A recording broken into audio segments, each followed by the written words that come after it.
basement of the Pentagon. This is WTF Nation Radio.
Running from the pain in my heart.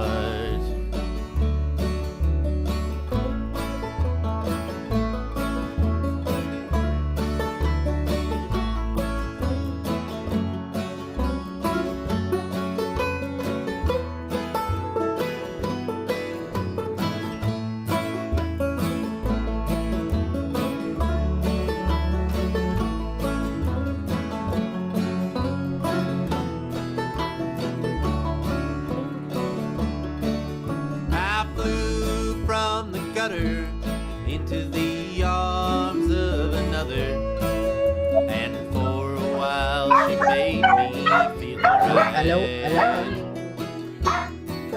But You can hear me now. in a crazy blunder, your love took me back under.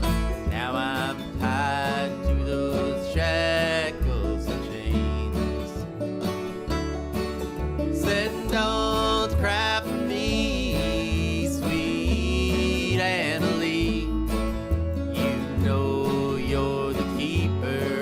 stars. I love you and I want you, and you'll always draw me near. I'm just running from the pain in my heart. I'm just running from the pain in my heart.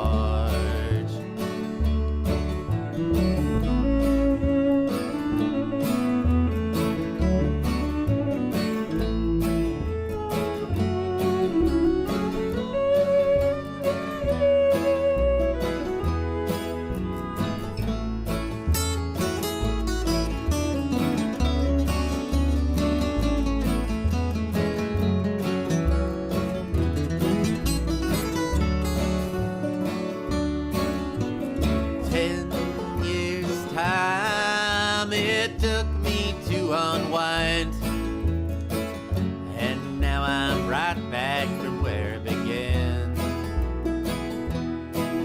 How old will I be when you finally set me free, and the sun shines on my heart again? Said don't cry for me, sweet Anna Lee. Stars.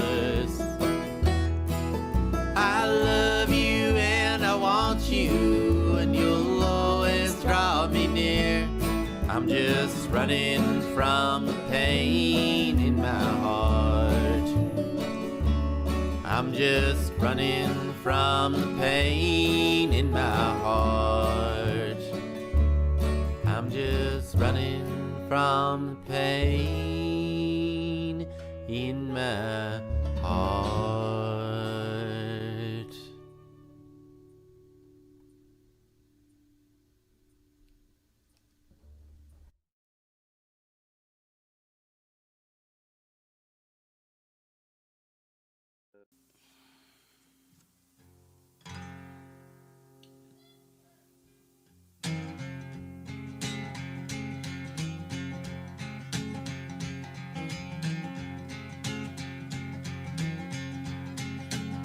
Come on out, 1965, them boys were called upon.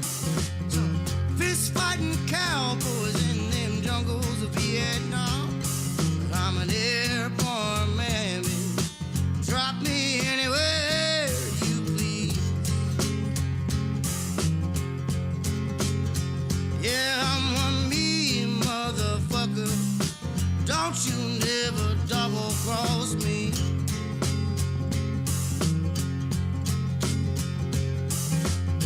19 years old, doing the bidding for Uncle Sam. Desert boots strapped on my feet, machine gun in my head. I'm an airborne man, baby.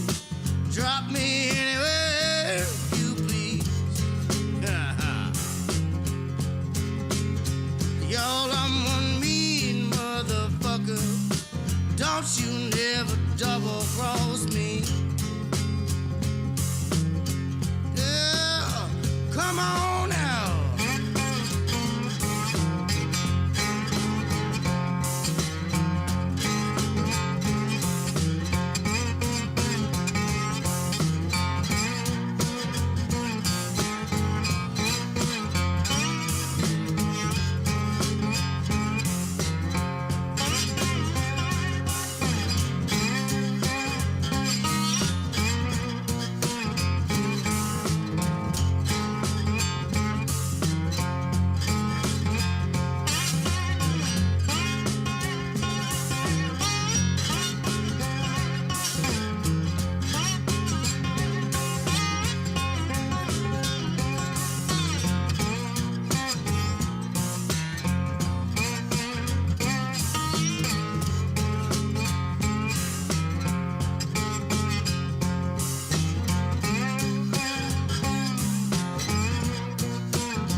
Strapped across my fist, 800 more, and I'm gonna pluck one in your chest. I'm an airborne man, baby. Drop me anywhere you please. Y'all, I'm one mean motherfucker. Don't you never double cross me.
Don't you never.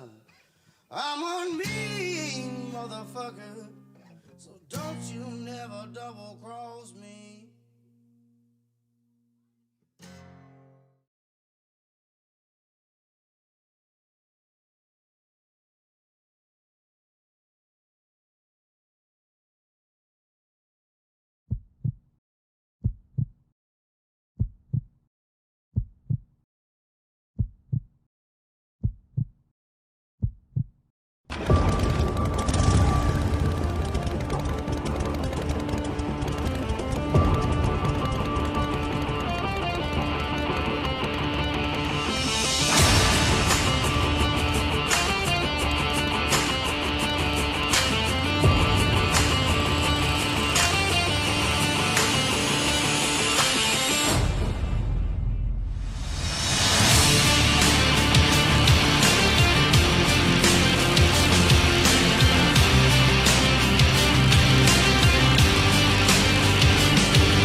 Wear a condom. We're in Fayetteville. No one gets STDs here.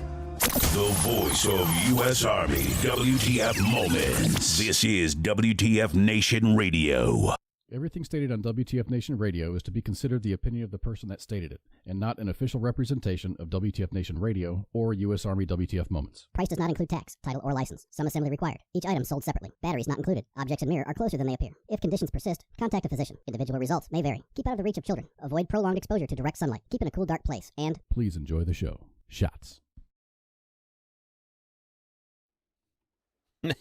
Hey, we back. Hey, everybody. Oh, shit. Fucking Heath got jokes. Heath. Yeah. I was like, who the fuck is Edward? I was like, who the fuck is that? And then everyone else is like, who the fuck is Radar? So we're good. Nobody knows us anymore. I know. We've all changed. Fuck has only been like a quarter. It's been a hot minute. It's been 2 months. And did you know this is actually just a couple weeks off our 2-year anniversary? I know. But like any good relationship, sometimes you just need a break. It's fine. Yeah. We're fine. We're fine. Otherwise, we kill each other. Right. Well, they'd kill us. There'd be a mutiny, and then Heath would. It'd be the smoke pit with Heath. So be fine. Oh shit! How you doing, buddy? I haven't even really talked to you much, dude. I've been kind of purposely, like, not to be shitty. So everyone knows I had my knee replaced, right? And yeah. That's why we fucking took a break, right? And my bunker's in my basement, so I couldn't get down the stairs to it. Yeah. Right. That was the first part. Well, so I had a lot of complications with my surgery. And so, and I didn't kind of want to bother anybody with it, because I mean, like, no offense, but you guys aren't fucking doctors. What are you going to do about it? Sit around and worry about me? Kind of, you know what I mean? Like, yeah, like not to be, I know everyone like genuinely cares, and I'm not trying to be like that, but like, I was kind of like, I was so out of it and loopy and shitty. Mm-hmm. That was part of it. But I also kind of didn't want to worry everybody when it was kind of just chill. Like, yeah, so I get that. I totally get it. Mm-hmm. So I had a couple. Well, I still have some problems. So like a week after my surgery, it was actually like 6 days after my surgery, I woke up and I had the worst chest pains of my life. Oh. And you know when you have a surgery, they're like, hey, if you have any problems, fuck, come in. So I called the nurse and I was like, I got these fucking pains in my chest and it feels like I'm getting stabbed in the chest. And she goes, go to the emergency room right now. I said, all right. And the emergency room's only like 2 blocks from my house, right? And it took all I could do to get in the car to get taken to the emergency room. Wow. And I had pulmonary embolisms. I had a couple big blood clots that broke out from the surgery site and were in my lungs. And so that really freaked everybody out. So they put me on Eliquis. And on top of, like, dude, I'm on, like, right now from the VA, I'm on like 17 prescriptions a day. Dang. Yeah, it fucking sucks. So damn. So they put me on this Eliquis, and they put me on like 10 milligrams a day, 5 in the morning, 5 in the afternoon. Okay. And that shit, like, it just drained me. That blood thinner it took everything out of me. And like, I would just basically for a month and a half, I just went from my bed to my recliner, and I would lay in one for about 10, 15 minutes, and I'd go to the other one. That's what I did basically nonstop for a month and a half. Oh, that sucks, man. Yep. And so now, and this is going to be, for people listening, it's going to be kind of a short night, because I got some nerve damage too, like in my leg. So if for anyone who doesn't know how to do a knee replacement, they actually they chop off like the bottom and top, like the bottom of your leg bone, whatever before the knee, and they actually cut the bones out with like a robot. And then they pound this fucking appliance into your leg. And, mad trauma. Yeah. And so it's still really swollen and shit, but like from my knee down is like, sometimes it's on fire, sometimes it's numb, but it's one of the two all the time. And so like sitting here, like I keep like adjusting myself, because like it's just all fucked up, and my butt's fucked up, my back's fucked up. Like I'm just like in a way still. So I'm sorry. That sucks, man. Yeah. So I mean, it's fine. Like, it's getting better. I don't know my physical therapist said sometimes that stuff goes away, sometimes it doesn't. It just kind of depends. Yeah. And nerve regeneration is the slowest regeneration of anything in your body. Yep. It's like a millimeter, like every 6 months or something stupid like that. I mean, that's not exact, but Right. No, it's you bad. get what I'm saying. Yep. Yeah. Phil says it looks like you lost a little weight. Okay, who's he talking to? You or me? I haven't lost any weight, so it must be you. Okay. Yes, I have lost. I've lost 54 pounds. Holy shit, you've lost a toddler. Yeah, in the past year, I've been working my ass off, and Literally. I gained like 5 inches in my hair, and I lost 54 pounds. Well, that's great for you. I'm happy for you. That's awesome. Yeah, thank you. That's Appreciate great. it. Yeah. Yay. I've lost a little bit just from like the surgery though. Like Yeah. I don't know, maybe I look a little skinnier up here. I have Your face does look slimmer to me. I've even with lost the beard, it looks I've slimmer. lost a little bit, but not much. Yeah. And I think more of that's just from going to physical therapy twice a week. And actually Oh doing yeah. doing something for the first time in fucking years.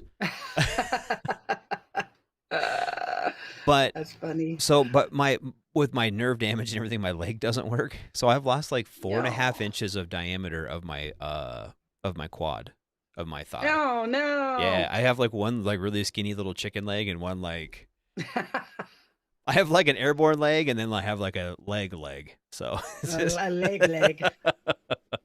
But it's good. It's good. It's the beard probably.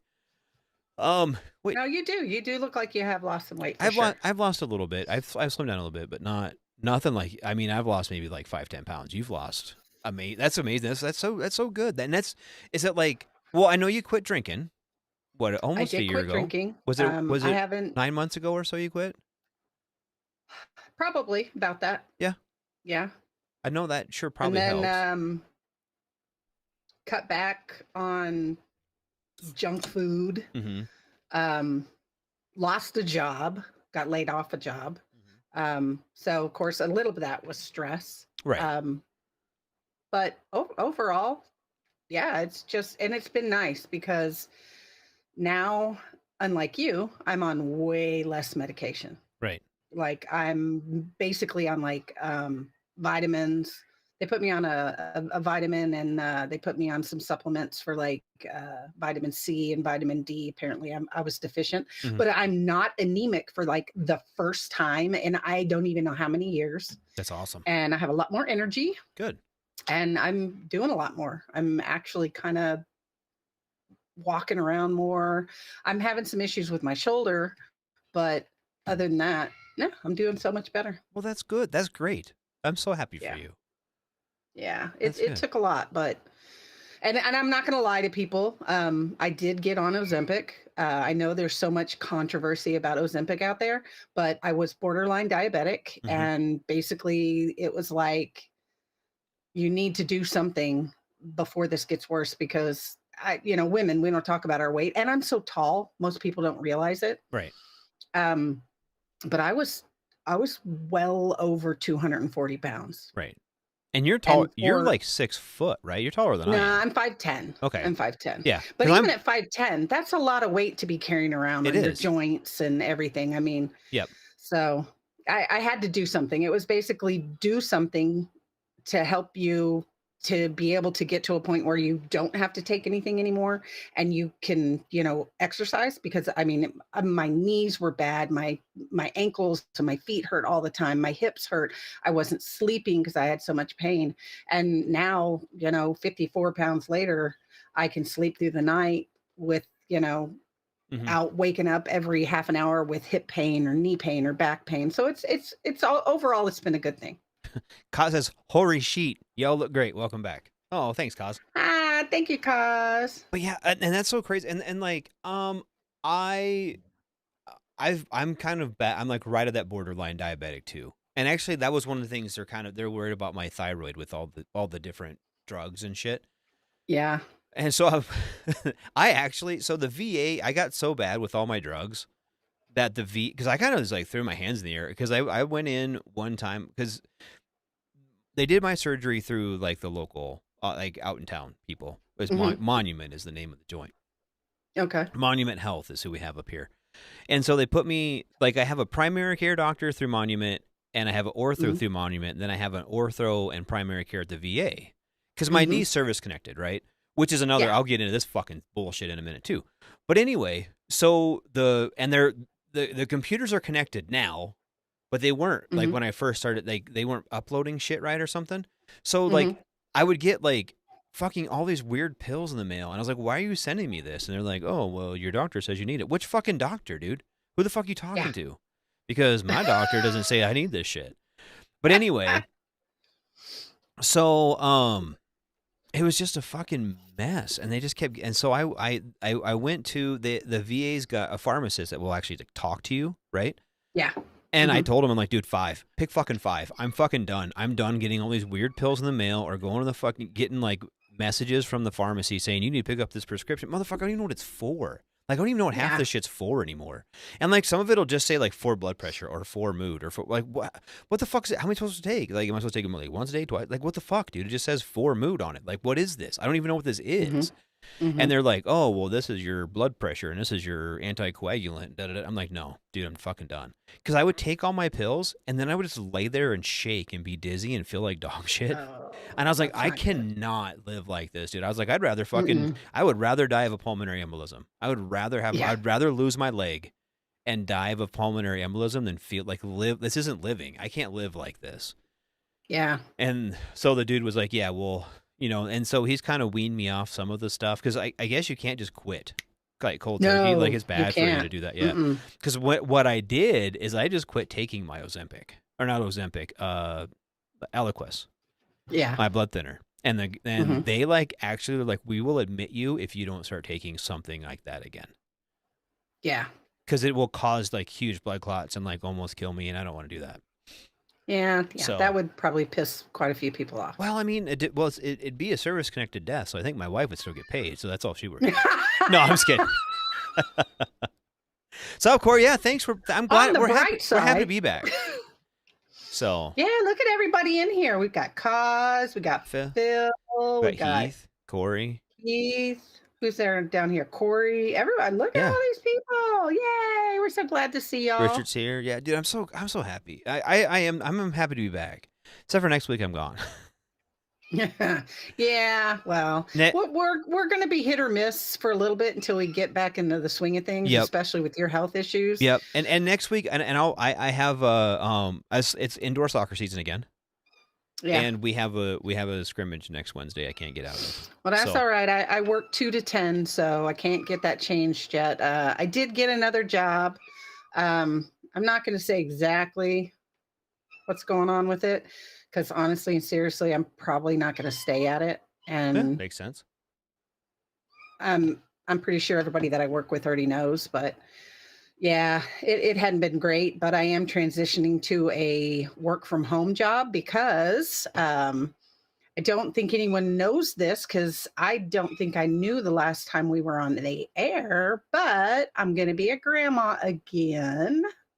Yeah. I knew that. You told me that. Yeah. But I can't remember if we talked about it on air or not. So I'm going to be a grandma again, and my daughter and my grandkids are now living with me, so everything's a little cuckoo crazy here. But I'm transitioning to a work from home job, so then that way I can help my daughter with the kids here at the house more. Well, that's good. And I just think it'll work better for all of us. Yep. Corey said he lost his aunt. That sucks, dude. I'm sorry to hear that. Oh, dude, I'm sorry. Yeah. Oh, God. My poor wife. So, what was it, 2 weeks ago, my father-in-law had a stroke. I do remember something about that. Yeah. So, and this is the shit. We're such shitty people. My wife and I are such shitty people because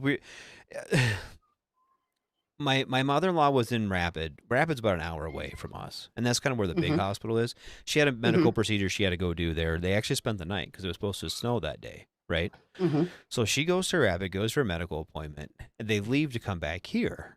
And my father-in-law's like, I don't feel well. I don't feel good at all. And we had a soccer tournament that weekend, and he was getting around kind of poorly.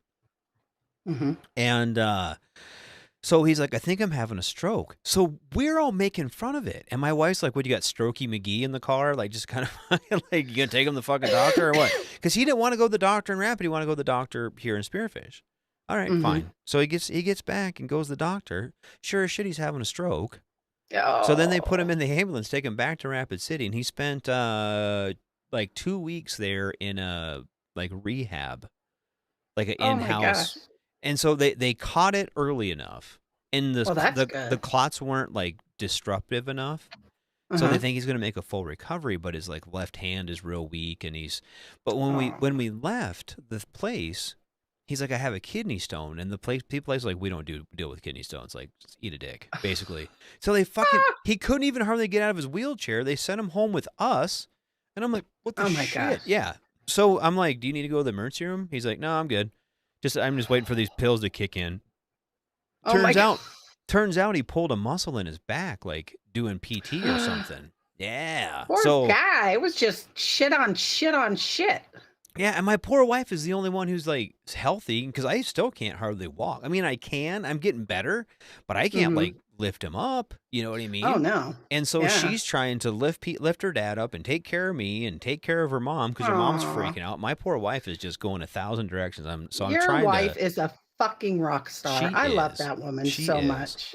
You ever do anything stupid, we're keeping her and we're getting rid of you. I'm just saying. Fine. That's bad. That'd be more unacceptable. I think pretty much everybody's on board with that same thing. So, but yeah, so it's been a weird couple weeks. Yeah. So I'm just kind of glad that my mom, I believe I told everybody back when we first found out. I don't know if I said it on air about my mom being diagnosed early onset Alzheimer's. I don't know that you said this is so hard because I remember you telling me this. Yeah, but I don't know if you said it on air. Yeah, so we've been dealing with that. It's a lot. I don't know. We dealt with it with my grandfather, so I hate to say I'm used to it. Right, because you never get used to it. There's no like I'm used to it. Yeah, and especially when it goes from like being a grandparent who you're not their caregiver, but going to being a parent. And now with my mom being diagnosed, I'm starting to see the same things with her that we saw with my grandfather. And the behaviors and it's a horrible, ugly disease. Yeah, it's horrible. It just chips away at them, and you've got to learn how to, you being the person that doesn't have it, have to learn how to deal with the person that does have it. And her being just this, I mean, my whole life, because, I lost my dad when I was a teenager. Right. She was the strong one. She was this, force. I mean, she raised 4 children after her husband died, and then she helped take care of her mother-in-law, and then she died, and then she helped take care of her mom, and then her mom died. And so my mom's always been this big caregiver. And now all of a sudden she's not the caregiver, we're the caregivers, and it's just such a strange dynamic. Yeah. And having to get used to, dealing with her differently even. Well, it's a lot. It's been a lot. And is she still she's not to the point yet where she's getting she's freaking out about shit, right? She's not forgetting who you are. She has some pretty bad mood swings. Okay. She gets really frustrated really easy. She doesn't have any patience at all. The memory issues, we have to work around things like she's great with stuff long-term, but she can't learn new things. She's having a really hard time with anything new. So we got her a new phone, bad idea. Right. Even though she needed a new phone. Now she's constantly upset over the fact that the phone doesn't work. And it's hard to tell her, no, the phone works fine. You just don't have the ability to learn these new things. Right. Like TV. Now that we don't have TV like normal TV, like cable TV, and we have everything on apps, well, then she gets frustrated and upset because she can't find a certain TV show because it's not on the same channel it used to be on. And it's like, no, it is. It's just the app has changed because now, they do updates every so often. So you go into your Prime and it doesn't look like it did 3 months ago. And so it triggers in her brain. She thinks she's stupid. She thinks it's broken. She thinks something's wrong with it. And then she thinks she's bothering us because she's constantly calling and asking questions. So it's a lot. And I don't think it's harder on me than it is on her, but it's a hell of an adjustment. It's really a hell of an adjustment. And I don't wish it on anybody. No, I don't that wish sounds anybody to ever horrible. have it or anybody to ever have to deal with it. Yeah, it's a lot. that sounds like a lot, and I'm so sorry that you're dealing with that. We do have a new kitty though. I know I can hear him.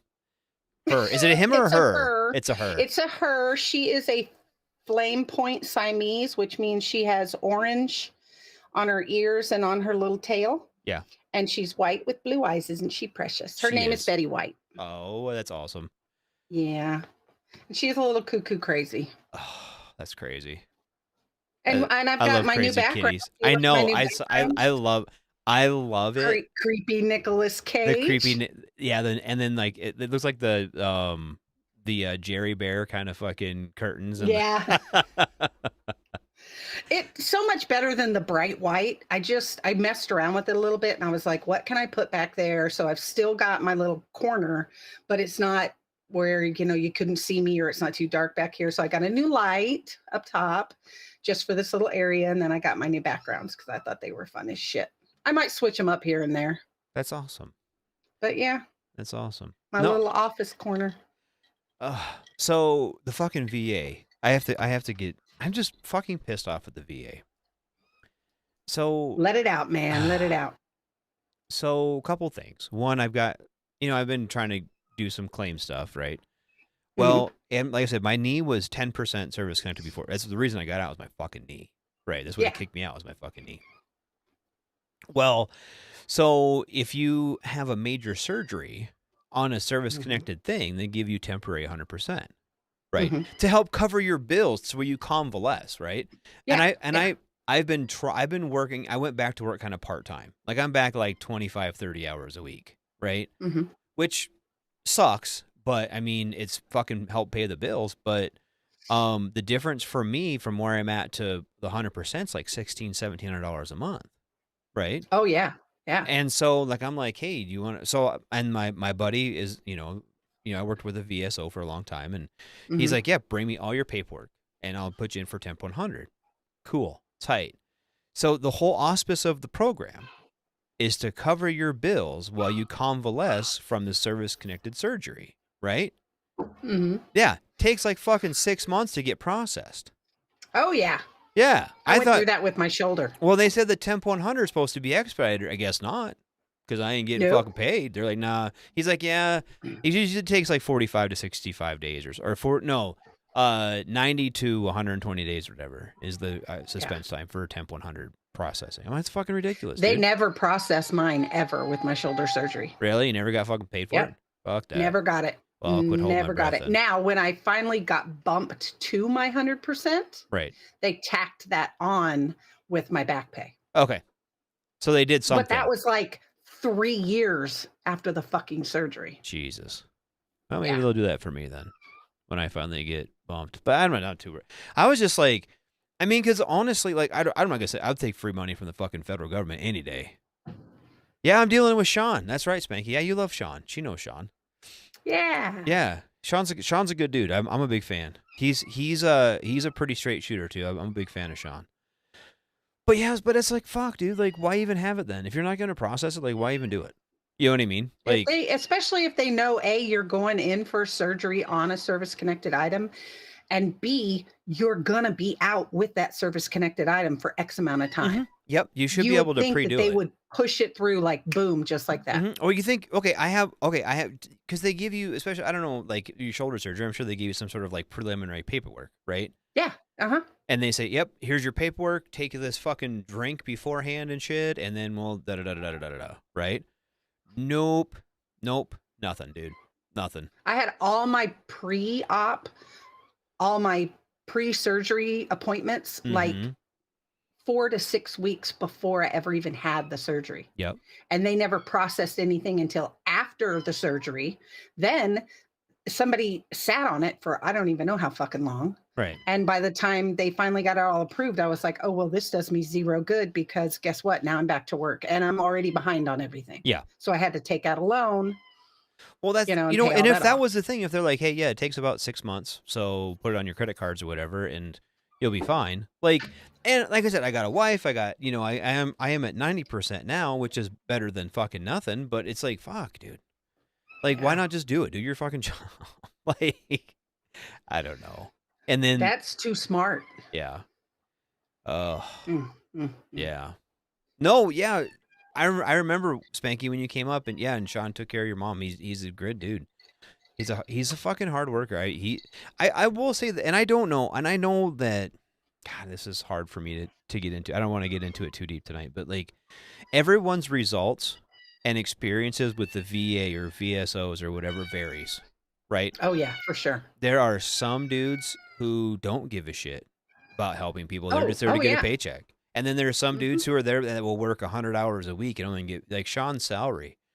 So he's there 20 hours extra a week trying to help veterans, and he's not getting paid an extra penny. You know what I mean? Yeah. Like he's getting paid the same as the piece of shit next door. yeah, who does nothing. And in all fairness, like I think to get into a gig like that, you have to kind of care. You should.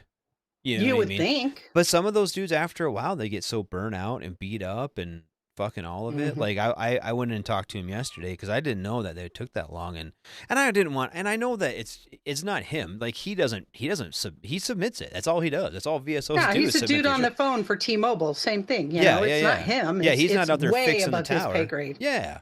And so I just called him like last week, and it's like, hey man, just curious if if you'd heard anything about it. Like here's what I'm seeing on my Healthy Vet or whatever on my VA, web page or whatever. And he's like, oh shit, man, yeah, that sucks. Let's see what we can do. And then so I went and I had physical therapy on Tuesday, and so I went and saw him after PT, and he's like, pulls up all my shit and VBMS, and he's like, yeah, dude, it's supposed to be done like 2 months ago. I don't know what's taking so long. I'm like, I don't know either, dude. God. So. He's like, yeah, sucks. maybe. He's like, probably any time.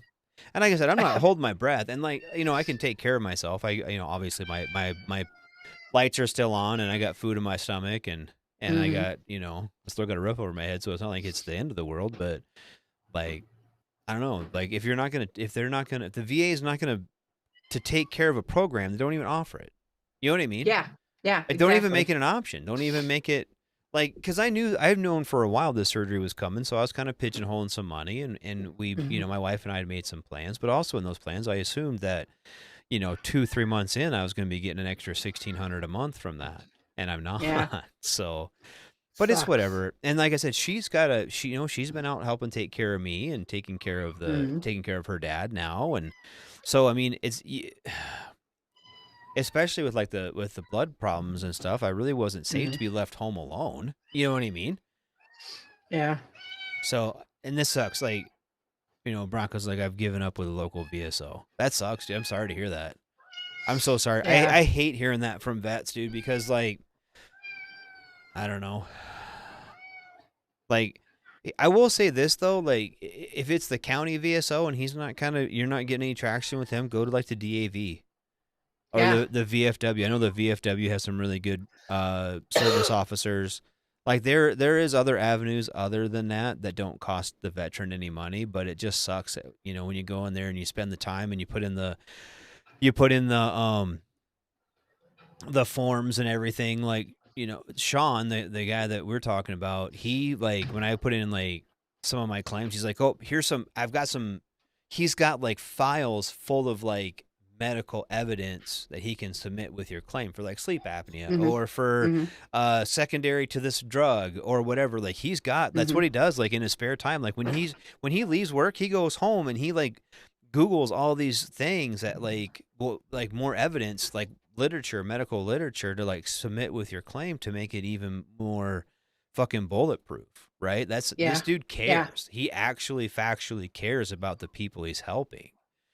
And so, when you go to some of the, and like I said, experiences vary, training varies for these guys. Some of them, like I said, some of them take it as like, well, this is a skate job that's going to pay me pretty good that I can just kind of, submit. And they do the bare minimum. They do the bare minimum. And they don't, when they get together for their quarterly trainings or whatever, they just drink beers in the hotel, and Pete Hegg set that shit out and whatever. Like, so I mean, I get it, and it sucks. It sucks when you don't have.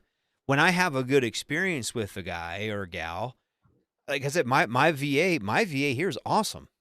I really do like my VA here. I wish there was more communication with the local hospital, but that's not my provider's fault. It's somewhere in the administrative end of it. right? Yeah. My physical therapist. 90% of the time I love her. She's great. She's a smart woman. She's helpful. And then there's that time she has me in some weird pretzel that would make anybody hurt. You know? So that in those minutes I don't really care for her, but I think that's all physical therapists. They mean well, and she's doing amazing things on my leg. She really is. But God, sometimes she just puts me in so much pain. Yeah. In those minutes I fucking can't stand her, but most of the time I really do like her. I start back to physical therapy next week for my shoulder because, as you know, the VA is real big on crawl, walk, run. Yeah. And even though I had surgery on this shoulder, I no longer fall under ortho automatically because it's been 3 years since I've had the surgery. If it was within the first year, and if I was having issues again, they would just automatically send me back. Yep. They wouldn't make me go back through my regular doc. But since it's been 3 years, they're like, nope, we can't just automatically send you. We can't even send, anything up to try and get them to pick you up. We literally have to try medicine. We have to try physical therapy. We have to get x-rays again and an MRI. And then after we've done all that, we can put you in a consult to go back to ortho. Yeah. And I'm like, see, and that's what they do. But you know what? They did that for years to me for my knee. And we'll give you these shots. We'll do this. We'll do this. And they do that with my wife too. The same thing you're talking about. Oh, let's go to, hey, she's got a knee problem. Oh, before we can do an MRI, you got to do 6 weeks of PT. You have to do this, whatever. What's up, William? Yo, what's up, man? But so that's what makes it tough is when you have those things. Like you know your body. That's why that dude shot that CEO guy, because we fucking know when we're hurt, dude. Just pay our shit. Like yeah.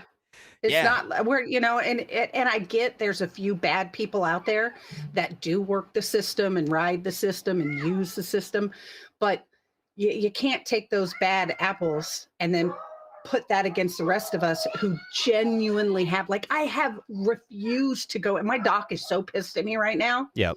Because I've put this off since I've been dealing with the stuff with my mom. Yep. So it's been, 8-9 months. And she's like, why didn't you come in when it started? Okay, well, when would you have liked me to do that? Right. And I'm not going to come in with it when it hurts just a little bit. I'm going to take Motrin or I'm going to do some stretches. I know what I need to do. Right. You're just going to tell me to do what I did. She goes, yeah, but then we'd had it on paper. And then here we are 9 months later. I could have sent you to ortho already. And I'm like, yeah, but it didn't hurt that bad then. Yep. It didn't hurt then. It and hurts I now. didn't see the sense in wasting your time over something that really didn't hurt that bad. And she's like, I get it. But she's like, from now on, even if it only hurts a little bit, come in. If you dogs don't shut up, I'm going to hurt you. They're not used to me being on air anymore. I know. So we've taken too long. They're like, and it's probably the same thing as my dogs. Like my dogs will lay around and sleep the whole day, and as soon as my wife picks up a telephone, they fucking go crazy. Here's the baby who's causing all the problems. He just wants love. He's camera shy. Yep. Say hi, Harrison. Say hi to the people. Say hello. He said, I'm a big mouth and I'm an asshole, but my mommy loves me.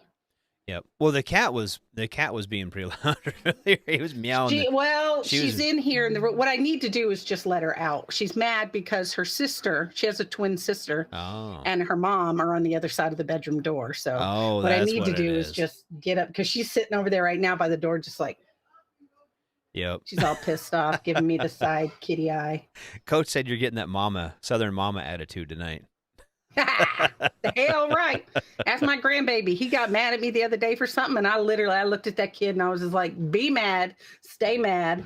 I don't care. You don't bother me. Cry if you want to. Cry if you want. And I walked off, and he was just like, and he stopped. But mama, you can't do that to me. And I'm like, no, I'm the yaya. I don't give a shit. Yup. I'm over it. I've raised children. You don't scare me, little boy. Oh shit. Yeah, I don't know, dude. I kind of forget that, like, I forget that I'm old. Like, I was doing something last week, and I took my kids to the soccer tournament in Gillette, and I picked up some guest players. The team, my girls are U19, right? So most of my girls are Uh-huh. juniors or seniors in high school. Yeah. And then there's the next bracket down is U16, right? So a lot of them are freshmen and sophomores, but they all play varsity or JV together in the fall, right? Yeah. And so I was short a couple players, so I asked a couple of the girls who play varsity and are on the U16 team if they want to come with. And they absolutely did. They wanted to come. Yeah. So we're doing some stuff, and Jocelyn, my Jocelyn is a senior this year. Yeah. Yep. And started talking about stuff, and they're talking about going to college. All the girls talking about this, that, this, the other. I'm like, holy shit, this is my 5th kid to graduate in like 6 years. Damn. So I forgot how old I'm getting. Yeah, you're getting old. Boy, that cat's mad as hell. Yeah, give me. I'm gonna go open the door for her. Hold on, let me take off my headset. No, you're 'cause good. She's pissed. Hold on. Yeah, she mad as hell. And then our videos stopped anyway. But yeah, that was fucking crazy. Like, getting old sucks. She slams the fucking door. Bye, cat. See you. Okay. Did Let me you get my ears back on. Did you slam the door in his face too? It sounded like you're like, "Bye, see you, cat. Get the fuck out." Fine, there you go. No, my room. Okay, so my old house, the room was real small, and the ceilings were pretty low. Mm-hmm. Like, I could almost raise my hand up, standing up, and touch the ceilings in my old house. Mm-hmm. And this one, my room is like probably 4 times the size as my old room was, and the ceilings are much higher, so I get a lot of echo. Mm-hmm. And so if I shut the door, you can hear it through the whole house, because I'm over. I like to call it the east wing. I'm on the east wing. I'm on the east wing. Because the kids and their bedrooms and bathroom are clear on the other side. So I'm in my own little kind of wing of the house, which I love, because if I want to get away from them, I just lock my fucking door. Yeah. Actually, Coach needs to come on. We need to do a hobby thing, because Coach has a cool new hobby he should show us. New hobbies. Did you see his hobby? That he put it in like the team room or something. I probably did at some point. I've just been so in and out of even our team room that. But yeah, we need to have him on for not tonight. I don't got time for tonight. I only got probably if I last till 7, I'm gonna be doing good. Because I'm still doing this like. But yeah. Yeah. Hey, if it makes you feel any better, I'm having a hot flash right now. So, well, there you go. Speaking of being old. No, but he needs to come on and show us his cool new stuff. And I got some cool planes I built that I want to show off. And yeah. And I have 0 new hobbies. So no, your hobbies have been fucking chasing kids around. Seriously. People say, "Oh, how was your day off?" My day off today was getting up at 6:30, helping my daughter get the kids out, driving into San Antonio, picking up a foster dog that I have to keep overnight, to get up again tomorrow morning and then take to transport. Mm-hmm. And then I had to come back to the house and clean and then take care of my grandson, because flu is going around the daycare. So he did not go to daycare today because we really don't want him to get the flu. And like 22 kids are out of daycare right now with the fucking flu. Oh, that's horrible. And I'm like, I would rather spend my day off with him here at the house than chance him getting the fucking flu, because then I'll get that shit, and I don't want that shit. Yep, nobody needs the fucking flu. That's fucking ridiculous. I hate the flu. Although they did make me get they didn't make me. They offered the flu shot to me when I went for my last appointment, and I went ahead and took it because I'm around little nasty germ bottles all day long. Yeah. Little fucking kids are just ridiculous. Oh, little kids and old people. Mm-hmm. I hate to say it, but it's true. They're all petri Coach said dishes. It'll be an episode of Sports Bar After Super Bowl. Yeah. No, dude, I'll wait for you to bring your shit. I don't want to bust you out, but after you come out with your cool, I need to ask though, is it just for side hustle, or is it a passion, or is it a hobby? How do you like characterize it? What category do you put it in? That's what I want to ask. Because if it's a hobby, come on here and we'll talk about it. But if you're talking about side hustle shit, I ain't trying to make no money off nothing. I know better. I fucking know better because I was like, because people was like, oh, you could do this and make. No, you can't. I cannot make money off any side hustle whatsoever. Like, Look, I could be make the dude. $25 a month off of Facebook for being a digital creator for all my posts and stuff. I am not good at side hustle money. I don't even do that. I just have all the fucking shit set up and I don't even put no posts on it. Hey, I made a whole $37 2 months ago because Oh, I had a lot dang. of free downtime. So I Yeah. was like balling. I'm like, $37, yo. Woo! Well, that's just it. And I was like, I was looking at like, so before I had my surgery, Mm-hmm. I knew I was going to be like basically housebound, right? Mm-hmm. And I knew I was going to need a walker or a cane or whatever to get around. But I was like, I should be Mhm. able to sit down in a chair. So I'll just get a handful of models to like do my little planes or little tanks or whatever while Didn't I'm happen, huh? convalescing. So I'm doing something other than just wasting away. Well, then I was so high on drugs, all I did was waste away. I like laid in my bed. Oh, shit. Oh, my God. You're like, ooh, pretty stars. Well, and no. lights. Ooh. Part of it was that. So, okay, so I'm not good at drugs, right? No, I'm not. you do not like mind-altering things. No, I'm not. I don't dislike them. I'm just not good at them. Yeah. And I really dislike opioids, right? Oh, fuck yeah. And I did not want to get addicted to opioids. I don't want I to don't take a blame bunch. you. No, And I it's understand. easy. And I understand. And there are certain times and place, and there's been times that I don't mind taking them. When I was fucking in a lot of pain with my knee, I absolutely took them, 100%. Oh yeah. But I don't want to take like fucking 10 a day. Like you can take them like Oh, every fucking 2 to 3 hours. Some of these, and I don't want to do that. Yeah. No. And so, I got my medical card when I worked at the weed farm. Yeah. And so I went and got a bunch of like gummies and edibles and chocolates and shit just to kind of try them out. And I finally got the dosing down and have learned some of like the terms, like how live rosin ones will fuck you up way more than just like the normal ones. I didn't know that, right? Oh, I learned that quick. And well, I learned it quick, but I didn't know it at first. And so I went in there and I was like, I know that like 10 to 20 milligrams is kind of where I want to be. 20 is kind of pushing it, but I can do some of them at 20 milligrams, right? Mm-hmm. And the gal behind the counter, she's like, "Well, do you want more of a bang for your buck?" And I was like, "Yeah." She's like, "Get these ones then. These ones are 19 milligrams or 21 milligrams, whatever." She's like, "Try these. These are great." Okay, perfect. Thanks.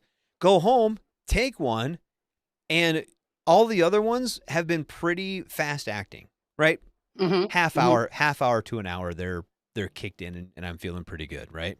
Mm-hmm. Hour comes by, nothing, and they're really small. These live rosin ones that she gives me, they're blueberry, which are fine, but they're really small. And I was like, well, maybe can they come in like this little pouch instead of coming in the big ass pouch? They come in this little bitty pouch. I was like, well, maybe I need to take 2 of them. So I took another one, and then of course they both hit the same fucking time.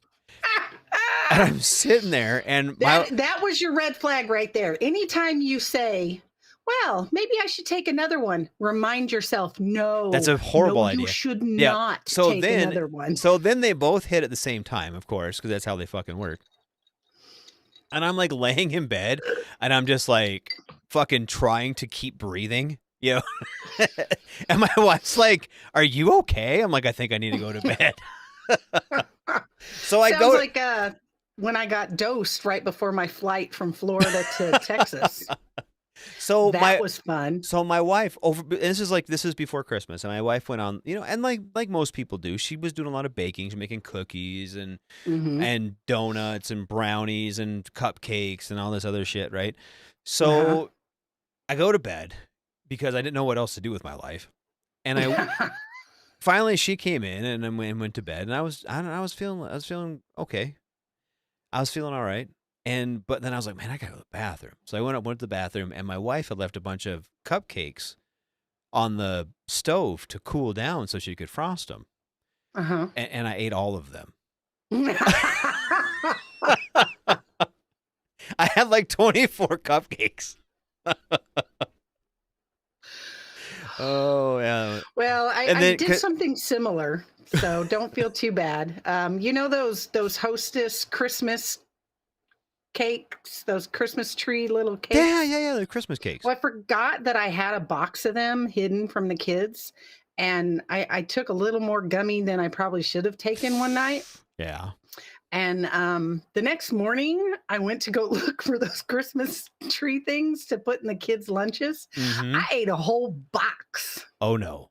I thought I just had a couple of them, but apparently I ate an entire box of them. An entire box of them. And I've the Little Debbie's. Yeah, I've done that. I've done that. And then it happens. Oh, Puppy Chow ate like a whole fucking bowl, like a bowl. Like my wife makes like the Chex Mix Puppy Chow, whatever. Yeah, because I make that for my son every year. Yeah, and she makes it, fucking huge batch. I ate like a whole batch. Yeah, you can't make just a little of that. No, I ate like a whole fucking batch of it. Like, well, she was like gone. Like she was like, and the worst part was she was making it for like the kids to like take to school for the teachers and shit. Yeah, and then. And my high fat ass is like, fuck yeah, cupcakes and fucking Chex Mix. Oh God. Yeah, you never make good decisions. You never like go in there and go, man, I've had a few too many gummies. Here, let me eat some celery and some carrot sticks. Fuck that. I don't even Nope. Nope. You find the baddest shit for you, and you're just like, wow. Well, and then okay, so those gummies, I was like, oof, I don't want to fuck with these anymore. These are too much. Yeah. So they came in like a big pouch with like little pouches, right? They had 2 little pouches in them. And I finished the one little pouch and I was kind of over it, right? Yeah. So I gave the other ones to my dad. Oh. And so I'm sitting there and my dad comes over. My mom and dad came like the day after Christmas. They came out, stayed a couple weeks. They actually just left this morning.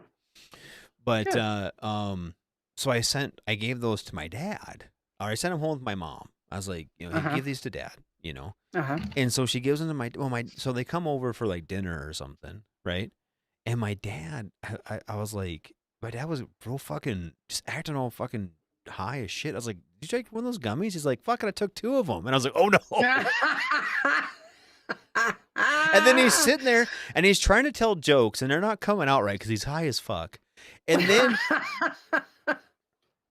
we did our gift exchange and everything, and because we did Christmas with the kids or whatever, and then mom and dad brought stuff for the kids too, and when they came out, and those started hitting him pretty hard. Well, next thing I know, like he was talking about this stuff that he bought my niece, and so Jocelyn's like, "Well, I want one of those," and so my dad's like, "Okay," so he like pulls his phone out, like fucking orders it for her, and then he's like buying all this shit because he's high as fuck and he thinks it's a good idea. Yep. So he's buying all this shit for his granddaughter. Oh my God. And so like 2 days later, she's like, Grandpa needs to come over and get high more often. I was like, why is that? And she's like, because he buys me lots of stuff. Like, oh my damn it, God. Jocelyn. Oh Lord. Lordy. Yep. That's funny. Mm-hmm. Yeah. Well, now she knows how to work that system. Yep. So let's go dose Grandpa with a couple gummies and get some free shit. Yeah, good thing she can't get her card she can't buy weed for another 3-4 years. So there you go. Hopefully by then he'll have it sorted out. He'll know not to take 2 of those live rosins because they'll fuck him up. Oh my God, that's hilarious. Yep. But they're good. I can't even imagine what would happen with my mom if we dosed her. She keeps asking because she's like, maybe it'll do something for my anxiety or maybe it'll do something for, for my mood swings. And I'm like, maybe, or maybe you'll lose your fucking mind. Yep. Or maybe you'll eat all the cupcakes. I don't know. One of the 2. She probably would. She'd probably forget about her dogs and eat everything in the house and then call me 800 times. Oh, well. You know what? It's good though. It is good to kind of have some of that. And I don't know. I don't hate it.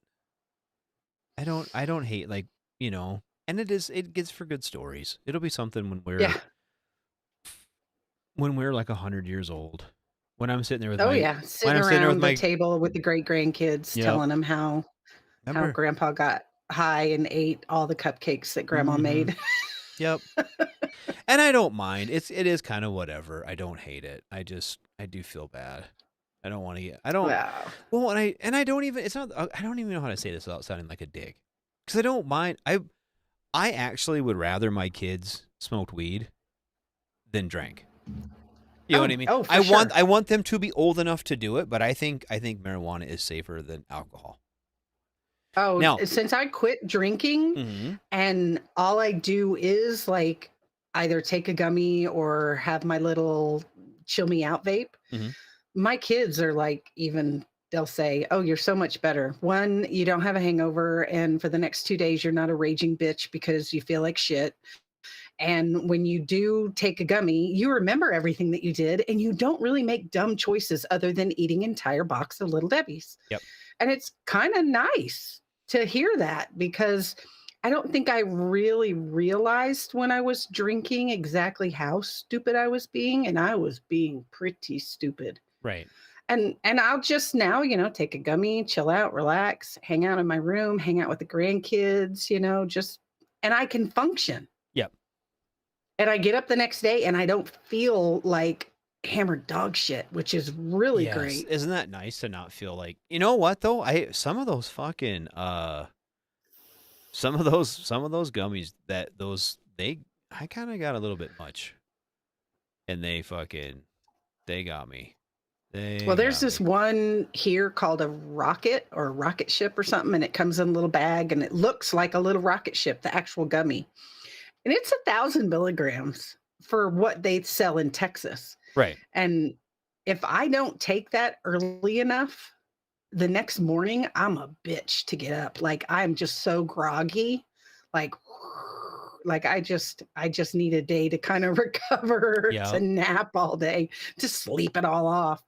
But if I just do, like a little 10 milligrams and chill out and relax, and it helps me sleep better and actually puts me in a better mood, because sometimes I'm just on edge.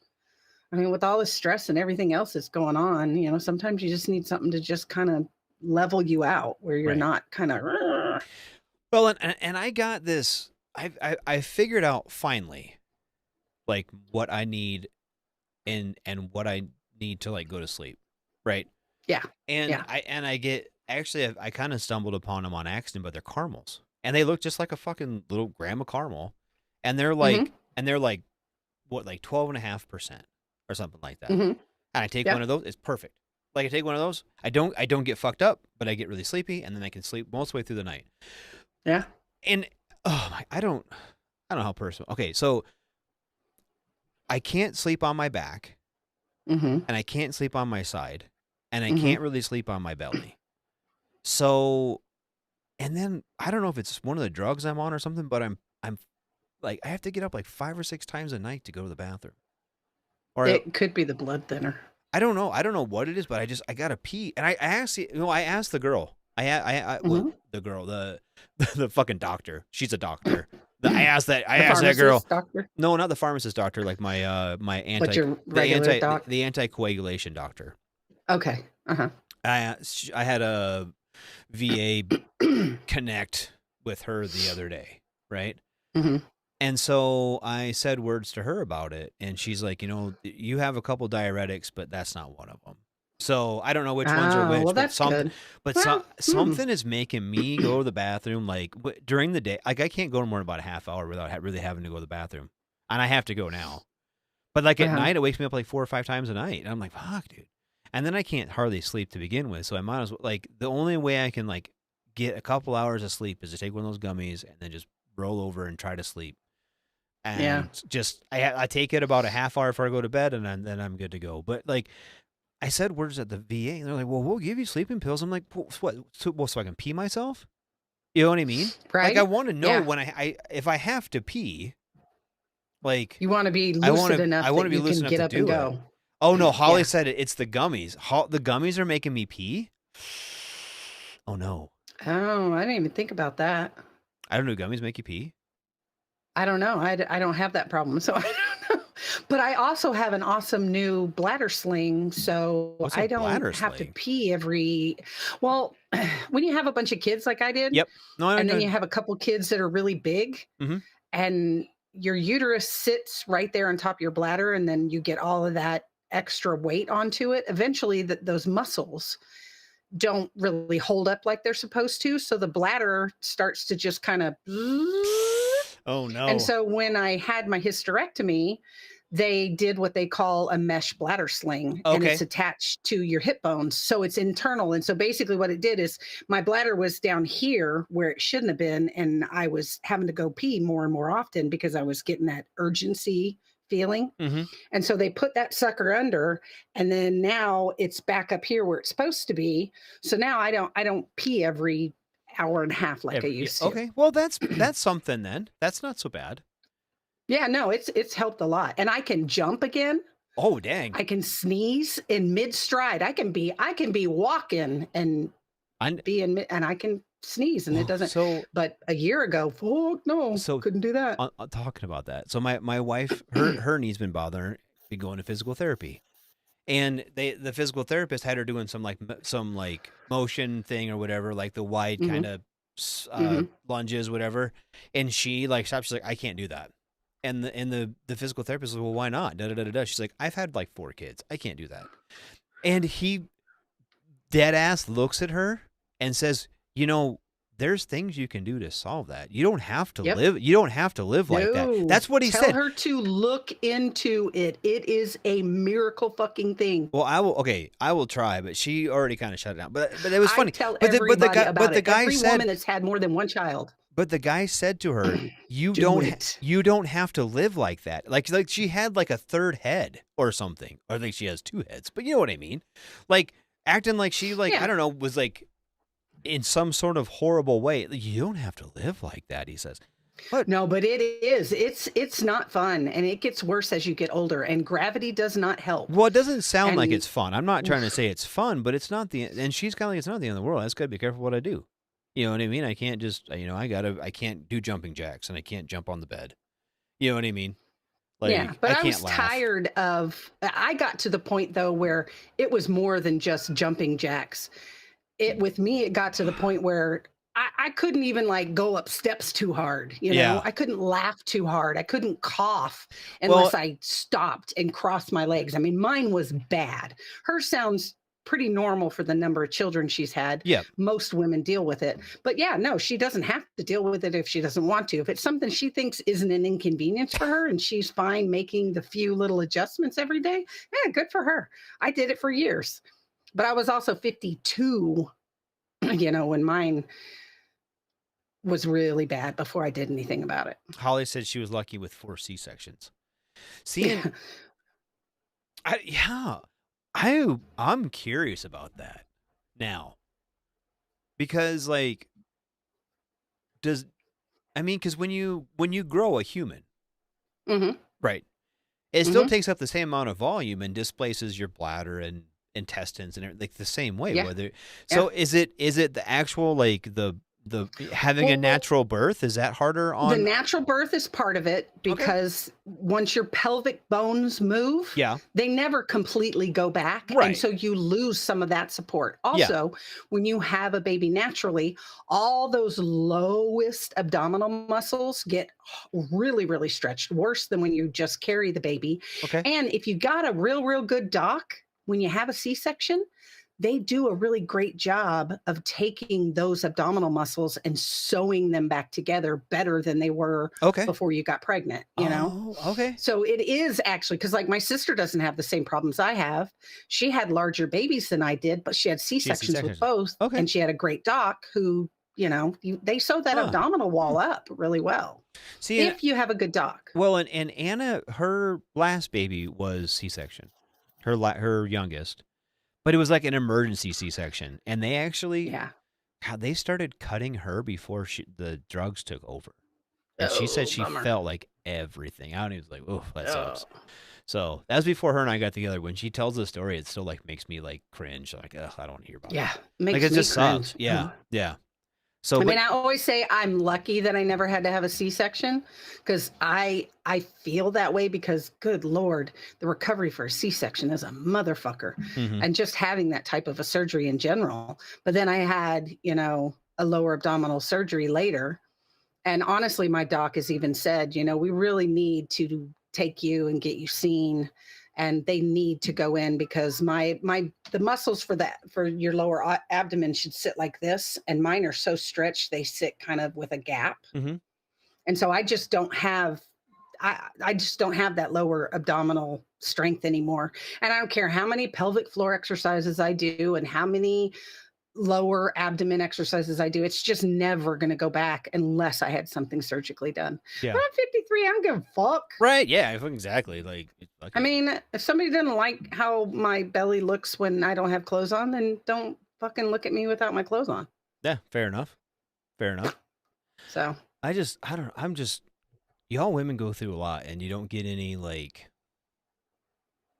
I'm not going to say kudos, but like, kind of like, cause I didn't, like before and honestly, even like, I think it was honestly being with Anna made me realize how much you guys have to go through with some of that. Cause like, I've watched my other kids be born, right? I've watched all my kids be born. I was there for, I may not have been there for the conception, but I was there for the birth. And so I'm just kidding. I'm pretty sure I was there for the conception as well.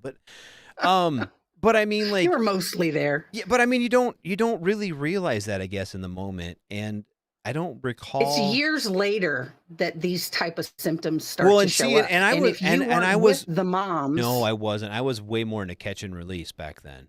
So yeah, and so you don't see that daily stuff that happens, 5, 10, 15 years down the road. Right. And it affects our bodies for years after we have our children. Right. And I never realized that. And it's, I don't know. It's and if you have high labor jobs like women in the military have, as much as people want to say, oh, women don't do that much in the military. Come on, what are you talking about? No, I carried the same heavy weight. I tugged around things. I lifted heavy things. I wore crappy shoes, all that awful equipment that I carried on my back. So the higher activity your job is physically labor-wise, the more of an effect it's going to have on you after you've had children. Right. So it's they say, oh yeah, but you were active, physically active. That should have helped you. No, not necessarily. Sorry. Some of the physical activity I did wasn't the best physical activity for my body after having children. Right. Well, and I look at like, even just, I'm going to pick on my wife a little bit more. She, she's a dealer. Right. Yeah. And so like the standing and the bending and all that, that's you wouldn't think, like when you walk by a pit and see those people standing there at those blackjack tables or craps tables, whatever, you don't think they, they stand there. No, it's a fucking lot of work. Like, and gravity works. Well, yeah, just the gravity, but like the movement of dealing the cards or running the stick or counting chips, like that's hard. And the repetitive movements, the standing on her feet all the time, and not even just like standing there straight, but like standing and like bending over and reaching and doing all that stuff. Like that is like so much different than it. Well, one, it's way different than the human body is designed to do. Really, yeah. And I think that's part of it. And you do kind of get some like, calluses to it or whatever. If you make a motion enough, your muscles, grow that way. Oh, or yeah. Whatever. But it's so tough on people and on her and on those people that do it for a long time. And you just kind of don't think of it that way. And so when you're like, oh, it's almost inverse to that. Because if you're in the military and you see someone with body armor and a fucking pack and a rifle, they're carrying heavy fucking weight. And they're doing something their body's not designed to do. But then you take that cashier at Walmart who's on her feet for fucking 8 hours or 10 hours or that guy stocking shelves all hunched over fucking doing, contorting himself to put boxes of cereal on the fucking shelf. You don't think of that being hard on your body, but it's almost worse. It is. Yeah. Yeah. And that's why I get so fucking pissed off at people when they're like, oh, I fucking work at Walmart. Yeah, dude, that sucks. People that work at Walmart work their ass off. I don't fucking try to be like, I'm better than you because you work at Walmart. Fuck that. I fucking get mad. Well, there's jobs I refused to try. People are like, oh, well, if you're having a problem getting a job, well, why don't you just, go work at H-E-B or go work at Walmart? Okay, do you understand with the health issues I already have physically, how hard it would be to stand on my feet for 8 hours at a register and take people's groceries? There's no way. I couldn't do the movement just of sliding groceries across a scanner all day long. That would so fuck my shoulders up worse than they're already fucked up. There's no way. And they're like, and your knees you're being picky. No, motherfucker, I'm not being picky. I can't do it. I physically cannot do that. I don't know how the people that do it do it. Right. Well, I know how part of the people that do it. They're fucking 16, 17, 18 years old. Yeah. You know what I mean? When you're 18, you can do that shit. When you're fucking old, you can't do that shit no more. You're a grandma. You can't be doing that shit. You need to have you need to fucking sit at the front of Walmart and like give people carts and tell them welcome to Walmart. Yep. That's what you need to be doing. Give me a chair and I will be the nicest greeter you've had. Hi, Yep. welcome to Walmart. Hi, Yep. welcome to Walmart. And I'm cool. your job is to like plug in the fucking wheelchairs and shit, and you're good to you're good to go. Yep. I'm down for that job, but of course nobody wants to hire me for that job because I'm overqualified. I fucking hate that term. I hate that term, overqualified. Yeah, Nope, I heard that so much in interviews. I'm sorry, but we can't pay you what you're worth and you're overqualified. And I'm like, you know what I'm worth? I'm worth the $15 an hour you pay these people because that's what I need to fucking make to make the gap between what my disability is and what I need to live. So fucking nobody cares. If I don't care, if I cared, I wouldn't have put in the application. Right. Well, what they're saying is they want to get someone they can pay $12 an hour to. Yeah. And yeah. Oh, yeah. Mm-hmm. Or 10 or Heath asked how Radar Jr. is doing. He's doing great. He's doing great. He's loving civilian life. Yes, he is absolutely loving civilian life and doing well. He actually, I'm still working at the bookies. I told you that before I left, right? That I was working in sportsbook, and he actually just started this week with me in the Good for sportsbook. him. Yeah, I got bumped to the ass man. I'm the assistant manager there at the sportsbook. I'm the ass man. They wouldn't put that on my name tag though. They put assistant manager. Bastards. Oh, Branko went to a business for himself. What are you doing? Is he selling cars? What are you doing? I need to know what he's doing. Fuck, I need to get out of this fucking chair. No, Richard Branko. Oh, Branko. Okay, I see it now. Yeah, I can't say his fucking name right. So I don't have my glasses on because they put me in progressives and I'm still not real used to them, and they still make me a little whoosh. What's the word? I don't know. I when I go from looking down to looking up to looking out, it makes me wobbly. I just don't feel real comfortable yet wearing them. So yeah, I don't wear them, especially if I'm sitting doing at the landscaping. Oh, that's hard. Speaking of jobs, it's hard on your body. We're doing landscaping is tough on your body. Yeah, that's real hard. Yeah. Fuck that. You know what? I don't even like to mow my lawn. It makes my hands hurt. You know what? There's good money in that though. Especially in Texas. Yep. Well, fucking anywhere, honestly. Fucked up. Honestly, anywhere. Well, and that's like kind of we were talking about that at work the other day.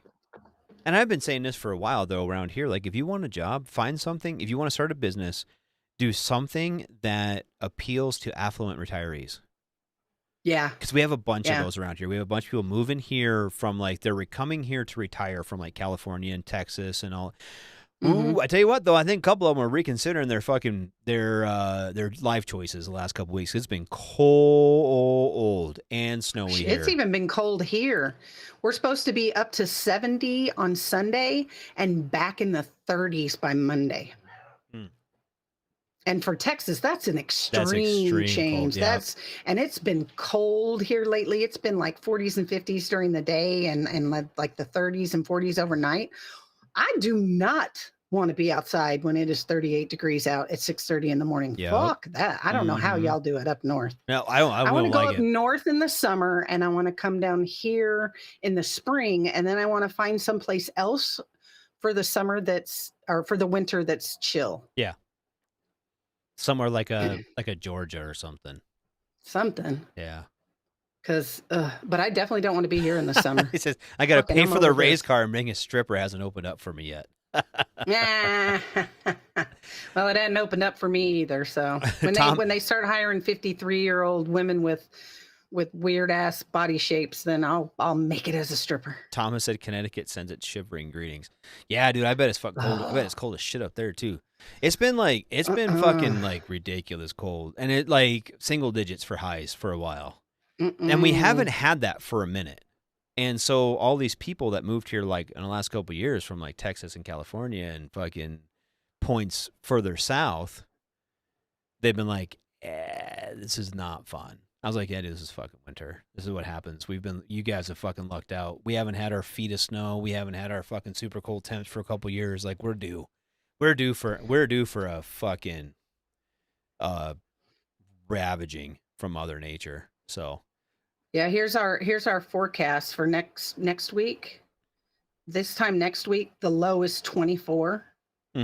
and the high is like 40, 49. That is going to be cold. Yeah. Like stupid cold. I mean, we're going to be in the 20s overnight, and they're even projecting possible snow here next Tuesday. Oof. See, next week, let's see, it's supposed to be like 50 tomorrow, 29 for a high on Friday, Saturday high of 12, low of -4, Sunday high of 1, Monday high of -1, low of -9. No. Negatives are not temperatures. They're bullshit. Especially for highs. And we're supposed to get snow tomorrow or Friday, Saturday, and then Wednesday of next week, more snow. But it's supposed to be back up in the mid-20s by next week. Okay, so I'm gonna show something real quick on screen. I don't know if you guys are gonna be able to see it really clear. I think he got into a banana. I'm not 100% sure, but my daughter just sent me this picture of my grandson. Oh no. I don't know what he did. Insomniac James wants to know what he missed. We're just talking about knee surgeries and how women are rock stars. And Hegseth got chewed out by Congress. You know, look, I don't know. I've been staying away from the politics. You know, I have and I haven't. Like I still follow it. I see it. I just refuse to acknowledge most of it. I think that I don't know. I think that I think to be SecDev you should be some sort of general or admiral. I think that's my opinion on it. Like you don't have to be like, I mean, like what last term Trump had, well, he had several SecDevs, but his first one was Mattis. Yeah, he kept firing them. And I think this time around Trump is looking at people who are unequivocally loyal to him. And I understand. Yeah, he wants that. yes men. He wants yes men. And I understand that to an extent, but to do things like to run the Defense Department, you have to know how the Defense Department works. You need a little bit of military experience. Well, and he in all fairness, he was like a National Guard captain or major. Like I think he was a major, so he knows a little bit. But I mean, like really, like what kind of like strategic level stuff does he know? You know what I mean? Like not to be a no dick. offense to the National Guard, but hello. I mean, if you haven't worked in the Pentagon, you don't know how the Pentagon works. And that I think it takes someone with experience in the Pentagon. And of all of the people in the Pentagon, I'm sure there's people there who would be loyal to Donald Trump. Pick one of those dudes. Sure. Pick one of those dudes. You're going to find somebody. Yeah. Definitely. But I think that in that position, you have to like actually factually swear an oath to the Constitution to uphold that and not swear an allegiance to Donald Trump. That's my opinion, and I don't think that president it should be that way with any president. Yep, I don't think that any president is like dictator and above the law. That's just the way I look at it. No, me neither. And so those kind of decisions are troublesome to me. Now we'll see how they play out. We'll see how everything plays out because Congress does have to like fucking say, okay, yep, we'll take him. They do have to approve him. So it might get ex-nayed. I mean, it may not be the worst thing to, reevaluate that choice. And sorry, being a Fox News host doesn't make you qualified to run the Department of Defense. No, you know what I mean? Not. And same with the DOJ, the Government Efficiency Department. Like you need to make, I think that is kind of not a bad thing. I think there are things to cut in the government. I don't think all of Trump's ideas are bad. I think the execution of those ideas has been troublesome. Like you cannot take someone like Elon Musk who has skin in the game. Like he, from SpaceX and all that, he has a ton of government contracts. You cannot take somebody who has a ton of government contracts and then put them in charge of government spending. You know what I mean? Yeah, no, there's a conflict of interest there. And so, like, if you want it, and I'm all for streamlining the government. Anybody who spent any amount of time in the military has seen fraud, waste, and abuse happen constantly. Yep. And whether it be the simple, you were in the same time I was. Remember when we didn't have any money, like before 9/11, and you couldn't get shit all year, and then all of a sudden, the fucking September 1st, hey, we need to get new office furniture. We need to get new fucking da-da-da-da-da. We need to go, everyone needs to go to the range and shoot up all the ammo so we can get more next fiscal year.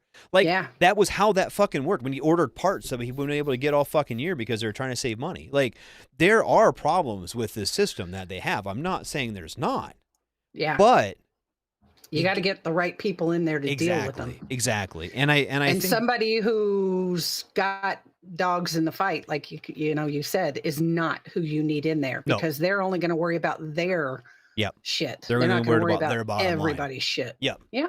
And it'd be different if like Musk was like the world's biggest philanthropist and he made billions of dollars, but he gave back billions of dollars to people and he was getting taxed at a fair rate and all that. Like, you know what I mean? But it's not how it's working. And so fucking figure it out.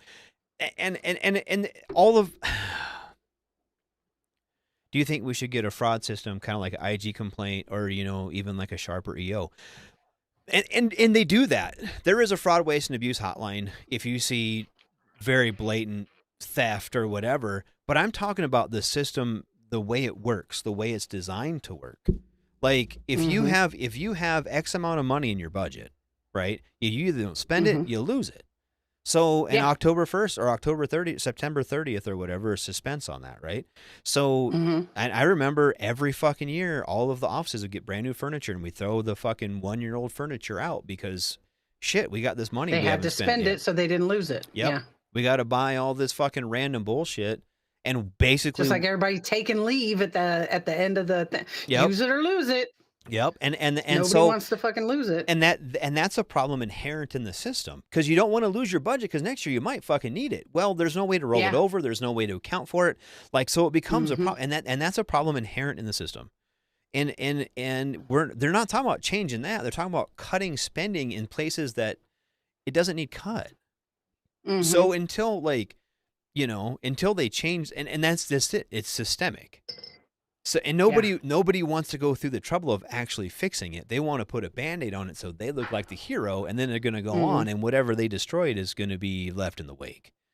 Yeah. And that's the same with the VA. Same with any government agency, whether it be Department of Transportation or the Federal Aviation Administration. Yeah. There's all kinds of the same kind of problems that happen all the way across the board. And so the government does waste a lot of money. How do you actually fix the system of that to where the government can still operate and we'll say agencies like the FAA who need to operate because they're the ones who control the airspace over our country and make sure civilian airliners aren't bashing into each other, right? It's important. How do you streamline that system to where it's still effective but doesn't cost as much money? And it's hard. It's hard to make the actual changes to that. How do you expedite the VA claims process without spending more money on it? You know what I mean? Like, and the only way to fix it is to hire more people with more experience, etc. So you're spending more money to try and save money, and then it's this big catch-22. Yep, exactly. And so that's where you need people who actually know how these bureaucracies work and can use their knowledge of the system to streamline what you have. You can't just pull somebody off the street and say, "Hey, bro, you're the new sec dev. Here, let's go drink a beer, play some golf, and you're gonna tell me I'll tell you about the Secretary of Defense job, and you fucking take it." That's not how that works. No, it's almost like spinning a wheel. Put a bunch of people's names on there, regardless of what their history, background, experience is, and then just be like, "Ping! Okay, landed on you. You got it. Go do some Google and find out exactly what you need to do and fix this shit." Right. No, bad idea. Nope. And I think that this is where we're going to be at for the next several years, and we'll see. Hopefully, I'm wrong. I hope that because I didn't vote for Donald Trump. I didn't. I don't think that's much of a secret. But I don't dislike the guy. I didn't vote for him. I don't know the guy enough to say one thing or the other. Well, other than what I see in the public eye, and I don't like his opinions on a lot of things, but a lot of those things have to do with women. So my opinion on him versus your opinion is automatically going to be different. I just think this is where I'm at with most political people. Okay, not even just Donald Trump. Yeah. I think they genuinely don't give a shit about us. They're there overall. Yeah, I think you're right. I don't think it matters who it is. Yeah, I think that I don't think that anybody in Washington gives two shits about us. So you have to look at, like, why would somebody want that job? And when you look at billionaires wanting that job, it's to make more money for themselves at the expense of us. Yeah, it's a power thing in my opinion. It's a power thing, and it's a way for an Elon Musk to go from 700 billion to $1 trillion. That's why it's there. And when it goes a lot about patting their own backs, and that's why patting their own personally think that there's a lot of narcissists. Yep, in government. That goes back to the insider trading in Congress, and that's the Republicans and Democrats are both bad about it. It goes to they are. It goes to everybody, whether they're on Capitol Hill or whether they're in the White House or whether they're all there for self-serving purposes. So and it's not just America. So don't get us wrong. Yeah, it happens in other countries as well. Yeah, SecDef's Book of Secrets. Yeah. And there is some shit. There is some of that to be fucking said for some of that. I mean, you kind of do, like, there's some, when you take somebody like all these generals who are retiring and you put them in those positions, they kind of do have that little book of secrets between them that they can pass around and be like, hey, this is how this fucking works. I don't know. I don't know. DEI hires, I don't think that really makes much of a fucking difference. I don't, because realistically, the DEI system is flawed. Okay, everyone should be hired based on merit, in my opinion. This is my opinion. Yeah. But at the end of the day, they weren't so unqualified that they, like, ruined the system. The system's so broke that nobody's really going to break it anymore. You know what I mean? If you have a broken mirror and you put it in a garbage bag and hit it with a hammer, what do you still have? A broken fucking mirror. Yeah. You know what I mean? Like, it's still broken. So nobody's tried to do anything to fix any of these fucking problems. They just go in and Band-Aid it, like you said. Yeah, they put a strap on it and let it fucking go and say, look, I fixed a little bit. And maybe they do, maybe they don't. Maybe it's better or worse. And I think that's kind of the opinion on that is kind of depending on your personal, like, statutes in life. I don't think that the question that I heard asked a lot during the election was, are you better or worse than you 4 years ago? Me, personally, Radar and Radar's family, the same. Yeah. Same. I don't think personally I'm any better or worse now than I was in 2004, except for the things that I have done to make my life better. I have gotten education. I have changed jobs. I have moved. I have married. The fucking government didn't do or take away any of those things from me personally and my family. So I don't attribute any of my success or failures to the government. The things that have gone on with the government. Yep. Yeah. And I think that's where we have a disconnect in our society. Has there been natural disasters that the government has flopped on? Abso-fucking-lutely. And that's in every state, whether it be blizzards here in South Dakota or tornadoes here or hurricanes or fires or earthquakes or fucking ice storms or whatever. There's constantly people in peril in this country. And the government that's the one thing the government's good at, is dropping the ball on that shit. Yeah. But I think everybody likes to point a finger, and it's so much easier to point a finger at the government than anything else. Right. But I'm going to go back to the main argument that I heard from pro-Trump people for the last couple months before the election was inflation is out of control, which it is. I think inflation is bad. I'm not trying to say it's not. Yeah.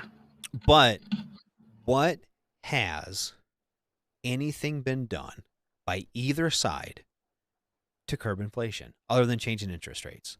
You know, the price, we're going to get eggs down to $1 a dozen. We're going to get gasoline to $1 a gallon. How? I ain't seen it. I ain't even seen a plan to do it. By either side. No, and for years, Yep. not just in the past 4. It goes back way further than it's that. been since fucking. Honestly, I'm trying to think. The last time I paid less than $1 for a gallon of gas, I lived in Texas, and 99.5 The Wolf was going around and opening fucking gas stations, right? Mm-hmm. And they opened this. They did like this broadcast from this gas station. They had the gas for 99.5 cents a gallon. That's the last time I paid less than $1 a gallon, and that would have been like 2003. Yeah, which is funny because I was overseas at that point, and none of it affected me because I was paying the prices for gas in Germany. Yep. So and I never got to see those low gas prices. See, and Captain Wayne says, I know I'm trying my best, but I know I failed at certain things. That's just a learning experience. Nobody's perfect. Absolutely. Yeah. But I think you can agree that, nobody in Washington has or has not made your life any better or worse. Holly said she paid 98 cents during COVID. Where are you at, Holly, to get 98 cents during COVID? It got pretty cheap here, but it wasn't under $1 a gallon. It was like, I think like $1.50 maybe here. During like the height of COVID, it got down pretty cheap. Oil was like negative. Like oil was like minus $5. Yeah, but the crazy thing is it was real low, but nobody was going anywhere That's or true. doing anything. That's so it's true. like, okay, what good did that do us? Where were we going to go? We were only allowed to go certain places. It's not like we were traveling anywhere, Yeah, flight prices were really low, but who was flying anywhere? Right. Fucking nobody. Fucking nobody. You couldn't even get on a plane. Holly said Kentucky during the lockdown. Yeah, I guess I wasn't in Kentucky. Here, like I said, it didn't get that cheap here, but it was pretty fucking cheap compared to what it is now. It's hovering right around $3 a gallon here. The problem is Congress. We're at $2.59 right now. Yeah, the problem's Congress. I just got gas yesterday. I think everybody. I don't think it's just Congress. I think it's white. I think it's the White House. I think it's everybody in Washington. I even think it's, and honestly, the people we don't talk about are the ones that are the real problem. It's the people who aren't elected. Yeah. You know what I mean? It's the people. It's the people behind the scenes that actually run everything. You know what I mean? And they're not elected officials. They're just there, and they're selected and appointed and put they're in the there. ones that are. Yeah, they're the ones that are fucking pulling the strings. Pulling the back strings. there. Yeah, I was gonna say pulling the strings. Yeah, literally nobody was on the roads or in the stores. It was awesome. Yeah, I kind of miss that. Yeah, that was nice. Yeah. Oh, the good old days of COVID. I call it the season of the masking. Yep. The silent politicians. That's right. And they're not, they're fucking crazy, man. They're not even really politicians. They're fucking ringmasters, man. And I'll be right back. I got to give my grandkid a diaper. Hold on. Well, hold on. I'm going to wrap shit up. Okay. Well, while she's gone, I'll start wrapping shit up. Like I said, I really do think that we are in a spot in this country where we got to just kind of fend for ourselves. We got to just take care of our own shit and take care of each other, because at the end of the day, nobody's going to take care of us. I gotta find that thing. Where does that go? Gotta put some hair around that so I can find the hole. Okay. All right. Sorry. I forgot I had all his diapers in here because he lives in here with me. Oh, you're good. No, I was just saying, like, I think we just need to remember, like, we need to take care of each other and take care of, take care of ourselves and each other. Cause that's where it's going to be. And see, Captain Wayne, term limit, I'm 100%. I agree with you for term limits, dude. I think that they should serve. I think people in Congress should serve like no more than like 10 or 12 years. Yeah. Seriously. And I also think that whatever the age is, the Social Security age is, you should not be a member of Congress or the White House or once you've hit that age. Once you hit that age, if that retirement age is 65 or 67 or 75, pick it. Peace. Pick a fucking number. You're done. You're done. You are retired. And I think that too. Because you've got people and like fucking like Chuck Schumer and Chuck Grassley and fucking all these dudes that are like literally 100 years old, and they're like making. I love my mom to death, but she is 80 and in all honesty, she should not be in charge of anything. No. More than her own house. No. Like disease or not. This should be the test.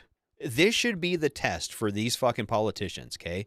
If you want to do something like ban TikTok, you ought to be able to I ought to be able to hand you a brand new iPhone and you can fucking hook it up yourself. Yeah. If you can't do that, you should not be legislating fucking. Nope. You should not be legislating electronics. Period. Nope. And if you can't if you can't hook up an HDMI cable to your if you can't set up a fucking PlayStation or an Xbox, then you shouldn't be a fucking politician. Because I can do that. I'm fucking 45 years old. But you have because if you have to call your kid to set up the Chromecast to stream your phone to your fucking television, then you should not be in charge of figuring out the legislation for that shit. Yep, exactly. Nope. If you don't have, and it's the same. I would say the same thing. You shouldn't be a cop if you don't know how to drive. Yeah. You shouldn't be a fucking in charge of airplanes if you can't fly one. You know what I mean? Yeah. Like these are all like common sense fucking things. We're just like, oh, what's okay? You're 105 years old, absolutely. Oh, you've been in Congress since 1957. Yeah, you should probably be telling us. No, fuck you. Bye, see ya. Get the fuck out. Get the fuck out, because all those dudes are doing is fucking getting there, being rich off us. They're getting rich off insider training. They just want things to still be like they were when they were young. Well, it's not like it was when you were young, sir and ma'am. Well, and then they're like, it's not. Well, and then they're like, oh, the Chinese government's going to steal our... What fucking secrets are they going to get from my TikTok or Snapchat? You know what I mean? What are they going to get? If they're spying on me, we got bigger problems because guess what's not on any of my shit? Anything worth fucking spying on. Yeah, if you can't use a coax cable, you shouldn't be yeah, exactly. But yeah, because there ain't fucking nothing on mine. And even the people, even if you are active duty on an army base, okay? If you are active duty on post, right? I can get on your fucking Facebook and be like, oh yeah, well, he's stationed at Fort Hood. And he's because they all put it on there. Yup. Mm-hmm. Current job, Fort bullshit wherever with all their little pictures of them in their uniform. Yep. Oh, come on, people. Seriously. How's that merch store going? I forgot about it. Phil's, dude, if you sent it to my radar thing, I would say that shit in like fucking 3 months, dude. Maybe I got it. More merch. Hey, do you still have the make the merch store on the sitting there on your desk? There it is. There it is. That's 2 years old. Yep. We're on it. I had it on the page before that because it's been so long since I logged in. I didn't have my logins for like Restream and all that. I had to like relog in. It's been so long they logged me out of it. But that's funny. But yeah, you look at that shit and I'm like, why do we do that? Why do we do that to ourselves and each other? So, but we're cuckoo crazy. I gotta get up or I'm gonna. Yeah, you're looking uncomfortable. I'm seeing it on your face. Well, I was gonna start wrapping things up when you took off, but I was like, oh. In fact, there are more OnlyFans. We can start wrapping it up right freaking now. There are more OnlyFans girls on Fort Hood than any other military base in the U.S. I believe that. I do too. It's the great place. I believe that. Anyway, so yeah, I just looked. We don't have any guests coming up. I didn't see any guests coming up. No, nothing until well after next Wednesday. I think there's one coming on the let me pull it up real quick. There's a guest on the 27th, but I think that got moved. I think it got moved, but I'm not 100% positive. But looks like the Monday edition has a guest on the 27th, and since we won't be here next week, we can talk about it now. It's a journalist, Richie McGinnis. I didn't see it on the calendar, but that doesn't mean anything. You're better at this. Yeah. Next week we won't be here. I have soccer and you have work, so we won't be here next week. And I have work. So, but hopefully the following week, I think we're good. And I think, I think from that point forward, we'll be back pretty much full time, unless barring an emergency. Yeah. I don't have anything scheduled after that on Wednesdays, and we should be good. So, right. But you've been listening to us, me, Radar, and her TeeZee right here in the smoke pit. Back after a long vacation. I appreciate everyone's patience and thanks for hanging out tonight. I've missed you guys, and I know I speak for TeeZee as well. We've missed you. We appreciate you being here. We have. This is nice. Yep. So tomorrow is Sergeant's time with Ice and Spanky. They'll be sergeanting, doing fun things. I think Spanky will not be there. I think she has an Aggie mom thing, but somebody will be filling in for her. I think Coach will be there. I think Coach said he's going to be there. And then Friday we are off. Saturday is off. Sunday is normally the sports bar. King's out for a couple weeks. Back to Monday with the Afternoon Monday edition. be is Massey still doing Mondays with? You're I'd be asking the wrong lying. I know person right Ice. now. I know Ice is on Monday. I apologize. I've been out for so long. I don't know. Yeah, we'll try and be more updated in 2 weeks when we come back. I will try to be better at my job. I'll do my research. I'll have time. Yep. And then let's try to the plant crave. You know what? I don't even want to fucking say that shit anymore because I remember the first time I watched that movie, I thought it was fucking satire. I did not realize that it was fucking like Nostradamus. Oh yeah, you didn't? Yeah. Dwayne Elizondo, Taco Bell, Mountain Dew, Camacho. Yes. Yeah. Fucking Terry Crews was awesome in that movie. I love Terry Crews. Oh, yep, I gotta get going. Anyway, and then Tuesday night is Pop Culture Warrior CQ and one of his harem of guests, and then back to us, not next Wednesday, but the Wednesday after we'll be here. So, yep, I really do appreciate everyone for being here tonight from the bottom of my heart and my numb leg. I really do appreciate you guys. Yeah. Same. From the bottom of his numb leg. From the bottom of my numb leg. But we will be back in a couple weeks, and we will talk soon. Thank you so much. Shots. Thanks, guys. Bye.